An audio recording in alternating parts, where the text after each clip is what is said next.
বৃষ্টি ভেজা এক শান্ত গ্রামের নাম ছিল শিউলি গ্রাম। সেই গ্রামে থাকত ৯ বছরের এক মিষ্টি মেয়ে, নাম তার নীলা। নীলা ছিল খুবই দয়ালু আর সাহসী। সে সব সময় অন্যদের সাহায্য করতে ভালোবাসত। নীলা ছিল খুবই দয়ালু আর সাহসী।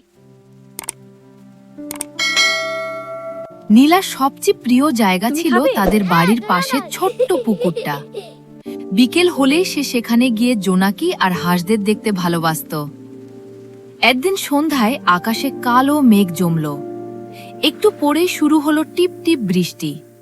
নীলা জানলার পাশে দাঁড়িয়ে বৃষ্টি দেখছিল। হঠাৎ সে দেখল বাইরে পুকুরের পাশে যেন হালকা সাদা একটা আলো নড়ছে। নীলা একটু অবাক হয়ে বলল, ওটা কি? কৌতূহল নিয়ে সে ছাতা নিয়ে বাইরে গেল।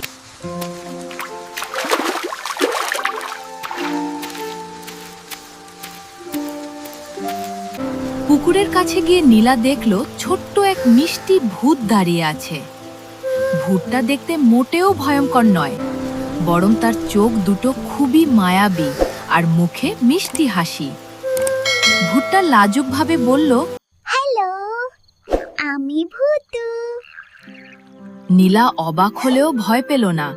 সে হাসি দিয়ে বলল, আমি নীলা, তুমি কি এখানে থাকো? ভূতু মাথা নেড়ে বলল, হ্যাঁ, কিন্তু আজ একটা সমস্যা হয়েছে। নীলা জিজ্ঞেস করল, কি হয়েছে? ভূতু দুঃখ করে বৃষ্টিতে বলল, গ্রামের পথগুলো অন্ধকার হয়ে গেছে। অনেক ছোট বাচ্চা বাড়ি ফিরতে পারছে না। নীলা একটু ভাবল। তারপর তার মাথায় একটা দারুণ বুদ্ধি এলো। সে বলল, চলো আমরা জোনাকিদের সাহায্য নিই। জোনাকি?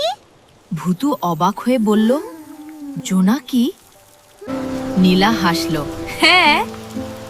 তারপর নীলা পুকুরের পাশে গিয়ে নরম গলায় ডাকল, জোনাকি বন্ধুরা, একটু আসবে? কিছুক্ষণের মধ্যেই চারপাশে ছোট ছোট জোনাকির আলো জ্বলে উঠল। তোমরা কি একটু নীলা আলো বলল, দেখিয়ে গ্রামের বাচ্চাদের বাড়ি পৌঁছে দিতে পারবে? জোনাকিরা যেন খুশি হয়ে চারদিকে উঠতে লাগলো। ভূতু আনন্দে বলল, ওয়াও, এটা তো দারুণ। তারপর নীলা আর ভূতু মিলে জোনাকিদের সাথে গ্রামের পথে পথে গেল।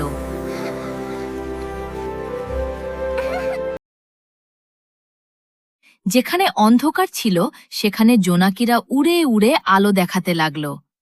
ছোট ছোট বাচ্চারা হাসতে হাসতে বলল, সবাই নিরাপদে বাড়ি পৌঁছে গেল।